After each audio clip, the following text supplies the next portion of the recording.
का स्वागत है। आज सुनिए रविंद्रनाथ ठाकुर की लिखी कहानी दहेज। अब निरुपमा के विवाह की बातचीत चल रही है। उसके पिता रामसुंदर मित्र ने बड़ी खोज की, लेकिन मनपसंद वर कैसे भी नहीं मिला। अंत में एक बड़े राय बहादुर के घर के इकलौते लड़के को खोज निकाला। उक्त राय बहादुर के पैतृक जमीन जायदाद बहुत कम रह गई है, पर घर तो खानदानी ही था ना। वर पक्ष ने दहेज में 10,000 की रकम और अनेक प्रकार की दान सामग्री की मांग की। रामसुंदर बिना सोचे विचारे ही राजी हो गए। ऐसे पात्र को कैसे भी छोड़ा नहीं जा सकता, कैसे भी रुपयों की व्यवस्था नहीं हो पा रही है। गिरवी रखकर बेचकर बहुत कोशिशों के बावजूद भी 6-7 हजार रुपए बाकी रह ही गए। इधर विवाह का दिन करीब आता जा रहा है। आखिरकार विवाह के दिन आ ही पहुंचा। एक आदमी अधिक ब्याज पर बाकी रुपए उधार देने को तैयार हो गया, लेकिन ऐन मौके पर वह भी गैर हाजिर रहा। विवाह मंडप में भारी हलचल मच गई। रामसुंदर ने हमारे राय बहादुर से हाथ पैर जोड़कर कहा, शुभ काम संपन्न हो जाने दें, मैं रुपए अवश्य ही अदा कर दूंगा। राय बहादुर बोले, रुपए मिले बिना वर को मंडप में नहीं लाया जाएगा। इस दुर्घटना के कारण अंतःपुर में रोना धोना मच गया। इस बड़ी विपत्ति का जो मूल कारण है, वह विवाह की लाल चोली साड़ी पहने, गहना पहने, माथे पर चंदन छुपड़े छुप बैठी है। भावी ससुरकुल के प्रति उसमें बड़ी भारी भक्ति या अनुराग उत्पन्न हो रहा हो, ऐसा नहीं कह सकते। इस बीच एक सुविधा हो गई। सहसा ही वर अपने पितृदेव के प्रति बेअदब हो गया। पिता से कह बैठा, खरीद फरोख्त मोल भाव की बात मैं नहीं समझता। विवाह करने आया हूं, विवाह करके ही लौटूंगा। पिता ने जिस किसी को सामने पाया दसी से बोले, देख रहे हैं ना आजकल के लड़कों का आचरण। दो एक बुजुर्ग लोग थे। उन्होंने कहा, शास्त्र शिक्षा नीति शिक्षा तो बिल्कुल रही नहीं, इसी से तो ऐसा है। वर्तमान शिक्षा का विषम फल अपनी संतान में प्रत्यक्ष देख राय बहादुर हतोत्साहित होकर बैठ गए। विवाह किसी तरह विषण निरानंद भाव से संपन्न हुआ। ससुराल जाते समय निरुपमा को हृदय से लगाकर पिता आंसू नहीं रोक सके। नीरू ने पूछा, बाबूजी, क्या ये लोग मुझे फिर कभी आने नहीं देंगे? रामसुंदर ने उत्तर दिया, आने क्यों नहीं देंगे बेटी, मैं तुम्हें लिवा लाऊंगा। अक्सर ही रामसुंदर लड़की से मिलने चले जाया करते, पर समधियाने में उनकी कोई प्रतिष्ठा नहीं रही। यहां तक कि नौकर चाकर तक उन्हें नीची निगाह से देखते। अंतःपुर के बाहर अकेले कमरे में किसी दिन 5 मिनट के लिए बिटिया से मिल पाते तो किसी दिन मिल तक नहीं पाते। समधियाने में इस तरह का अपमान तो सहा नहीं जाता। रामसुंदर ने निश्चय किया, जैसे भी हो रुपया चुकाना ही होगा। लेकिन कर्ज का जितना बोझ अभी कंधे पर था, वही संभाले नहीं संभल रहा था। खर्च में बेहद कटौती करनी पड़ी। कर्जदार की आंख से बचने के लिए हमेशा कई तरह के हीन कौशल अपनाने पड़ते हैं। उधर ससुराल में उठते बैठते कन्या को उलाहने मिलते। पिता के घर की निंदा सुनकर कमरे का दरवाजा बंद कर आंसू बहाना उसका नित्य कर्म बन गया है। विशेष रूप से सास का आक्रोश किसी भी तरह कम नहीं होता। यदि कोई कहता, वाह कैसा रूप है, बहू का मुख देखकर आंखें जैसे शीतल हो जाती हैं। सास गरज उठती, हाँ बड़ी रूपवती है, जैसे घर की बेटी वैसा ही रूप रंग। यहां तक कि बहू के खाने पहनने तक की कोई परवाह नहीं करता। यदि कोई दयालु पड़ोसी किसी प्रकार की कोई कमी बताता तो सास उत्तर देती, इतना ही बहुत है। यानी कि बाप ने पूरे दाम दिए होते तो बेटी की भी पूरी सार संभाल होती। सभी ऐसा भाव प्रदर्शित करते जैसे बहू का इस घर पर कोई अधिकार नहीं, वह धोखा देकर घुस आई है। शायद कन्या के अनादर अपमान की ये सारी बातें कानों कान अंत में रामसुंदर तक पहुंची होंगी। वे घर बार बेचने का प्रयत्न करने लगे, लेकिन लड़कों को बेघर करने जा रहे हैं, ये बात उनसे छिपाए रखी। उन्होंने निश्चय किया, घर बेचकर फिर उसी घर को किराए पर ले लेंगे। ऐसे कौशल से चलेंगे कि उनके मरते दम तक यह बात लड़के जान तक नहीं पाएंगे। लेकिन लड़के जान गए। सब आकर रोने चिल्लाने लगे, खासकर बड़े तीनों शादीशुदा लड़के, जिनमें से किसी किसी की संतानें भी हैं। उनकी असहमति बड़ी महत्वपूर्ण थी। घर की बिक्री स्थगित रही। तब रामसुंदर इधर उधर से भारी ब्याज पर थोड़े थोड़े रुपए उधार लेने लगे। इसका नतीजा यह हुआ कि गृहस्थी का खर्चा चलाना मुश्किल हो गया। नीरू पिता का मुख देखकर सब कुछ समझ गई। वृद्ध के पके केश, सूखा चेहरा और सदा संकुचित भाव में दैन्य और दुश्चिंता प्रकट हो आई। कन्या के आगे जब पिता अपराधी है, तब वह अपराध अनुताप क्या छिप सकता है। जब समधियाने की अनुमति से क्षण भर के लिए कन्या से साक्षात्कार होता, तब पिता की छाती कैसी फट रही होती, यह उनकी हंसी देखकर ही अनुमान हो जाता है। नीरू उस व्यथित पितृहृद को सांत्वना देने कुछ दिन के लिए मायके जाने को अत्यंत अधीर हो उठी। वह पिता का म्लान मुख देख अब दूर नहीं रह सकती थी। एक दिन रामसुंदर से बोली, बाबूजी, मुझे एक बार घर ले चलो। रामसुंदर ने कहा, अच्छा। किंतु उनका कोई जोर नहीं। अपनी पुत्री पर पिता का जो स्वाभाविक अधिकार होता है, वह जैसे दहेज के रुपयों के बदले गिरवी रख दिया गया हो। यहां तक कि अत्यंत संकोच के साथ पुत्री से मुलाकात की भीख मांगनी होती, और उसमें कभी कभी निराश होने पर भी दूसरी बार कुछ कहने का मुख नहीं रहता। किंतु पुत्री के स्वयं मायके आना चाहने पर पिता उसे न लाकर कैसे रह सकता है। इसीलिए समधि के पास इस आशय की अर्जी पेश करने से पहले रामसुंदर ने कितनी दीनता, कितने अपमान, कितने नुकसान सहकर जो 3,000 रुपए संग्रह किए, उस इतिहास का गोपनीय रहना ही भला है। वे कुछ नोटों को रूमाल में लपेट चादर में बांधकर समधि के निकट जा बैठे। पहले हंसते हुए मोहल्ले की चर्चा छेड़ी। हरे कृष्ण के घर में बड़ी भारी चोरी हो गई, उसका आद्योपांत विवरण कह सुनाया।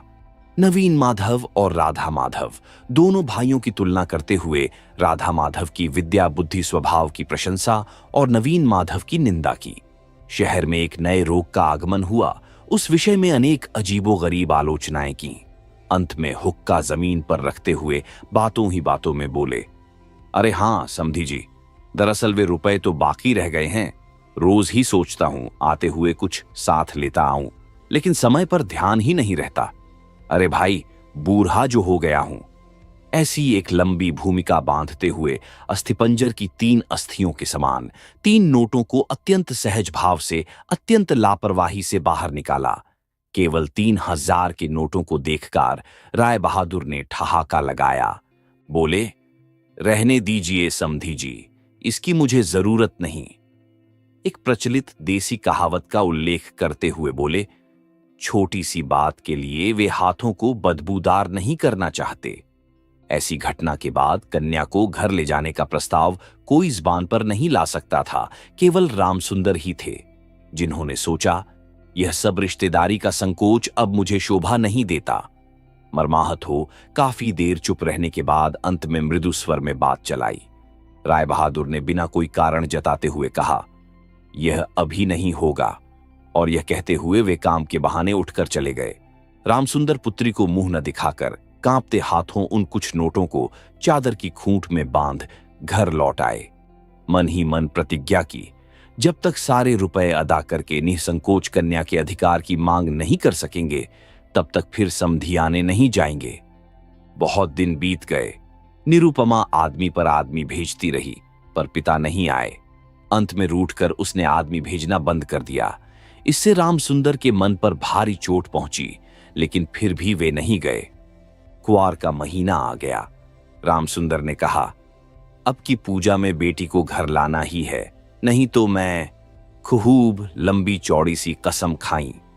पंचमी या षष्ठी के दिन चादर की खूंट में कुछ नोटों को बांधकर रामसुंदर ने यात्रा की तैयारी की। एक 5 साल के पोते ने आकर पूछा, दादाजी, क्या मेरे लिए गाड़ी खरीदने जा रहे हो? ठेला गाड़ी चढ़कर हवा खाने का बहुत दिनों का शौक है, पर किसी भी तरह उसे पूरा करने का उपाय नहीं सूझता। 6 वर्ष की पोती रोती हुई आकर कहती है, पूजा के अवसर पर निमंत्रण में पहनकर जाने के लिए उसके पास एक अच्छा कपड़ा नहीं है। रामसुंदर यह सब जानते थे। तंबाकू पीते पीते बूढ़े ने इस विषय में काफी सोचा। जब राय बहादुर के घर से पूजा का निमंत्रण आएगा, तब उनकी बहुओं को अत्यंत मामूली गहनों के साथ अनुग्रह पात्र के समान वहां जाना होगा। इन सब बातों को सोचकर उन्होंने बड़ी गहरी सांस भरी, लेकिन इससे उनके भाग्य की वार्धक्य रेखा के अधिक गहरे अंकित होने के सिवाय और कोई फल नहीं मिला।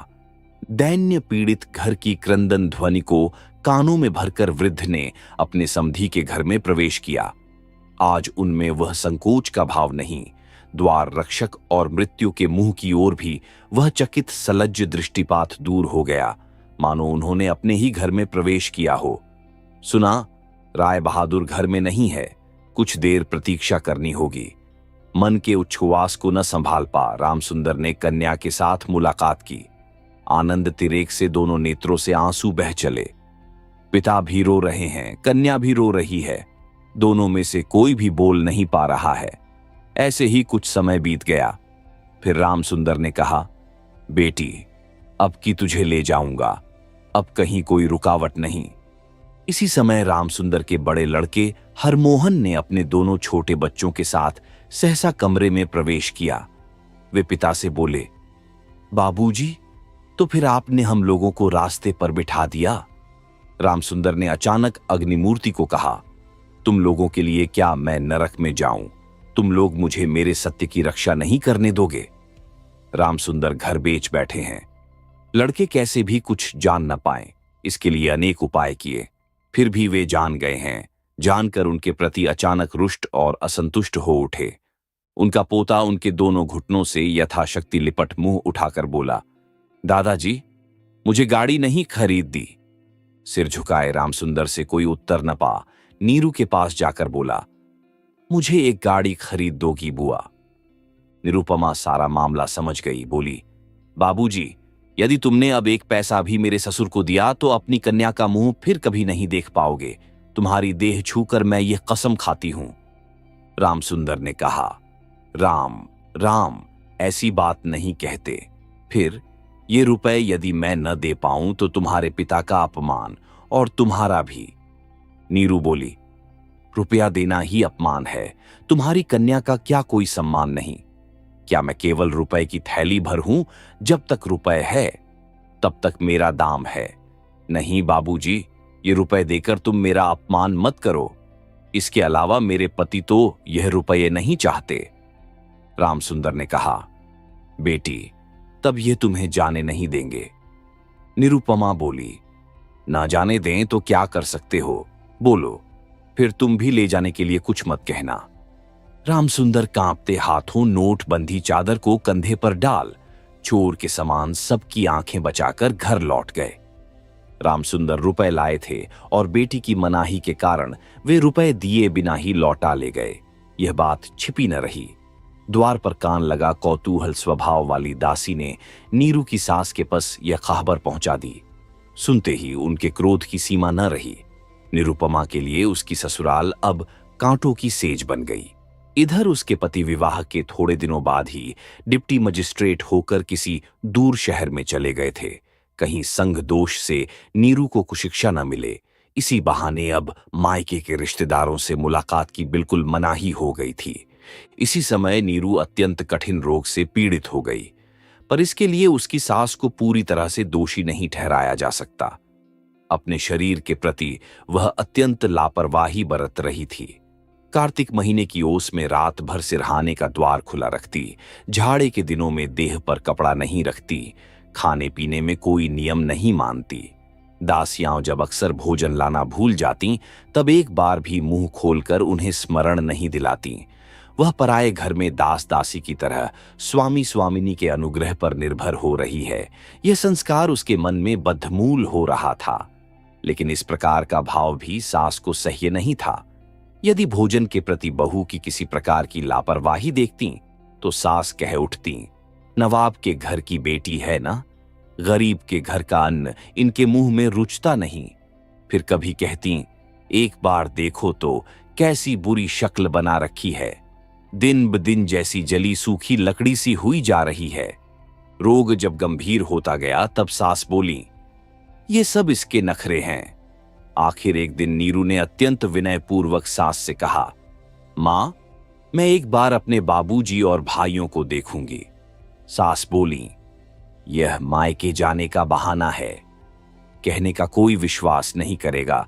जिस दिन संध्या के समय नीरू की सांस उखड़ने लगी, उसी दिन पहली बार डॉक्टर ने उसे देखा था और उस दिन ही डॉक्टर के देखने का अंत भी हो गया। घर की बड़ी बहू मरी, खूब धूमधाम से अंत्येष्टि क्रिया संपन्न हुई। जिले में प्रतिमा विसर्जन समारोह के बारे में राय चौधुरियों की जैसी बड़ी लोक प्रसिद्धि है। बड़ी बहू की अंत्येष्टि संबंधी राय बहादुरों की बहुत कुछ वैसी ही ख्याति फैल गई। ऐसी चंदन काठ की चिता इस इलाके में कभी किसी ने देखी नहीं। ऐसे समारोह का श्राद्ध अनुष्ठान भी केवल राय बहादुर के घर में ही संभव था। सुना जाता है इससे उनके ऊपर कुछ कर्ज भी हो गया। रामसुंदर को सांत्वना देते समय उनकी बेटी की कैसे महासमारोह के बीच मृत्यु हुई, सभी ने उसका बड़ा विस्तृत वर्णन किया। इधर डिप्टी मजिस्ट्रेट का पत्र पहुंचा। मैंने यहां सारा बंदोबस्त कर लिया है, इसलिए मेरी पत्नी को फौरन यहां भेज दें। राय बहादुर की श्रीमती ने लिखा, बेटा, हमने तुम्हारे लिए एक दूसरी लड़की का रिश्ता तय किया है, इसलिए छुट्टी लेकर फौरन आओ। इस बार 20,000 का दहेज और हाथों हाथ अदायगी। आप सुन रहे थे रविंद्रनाथ ठाकुर की लिखी कहानी दहेज।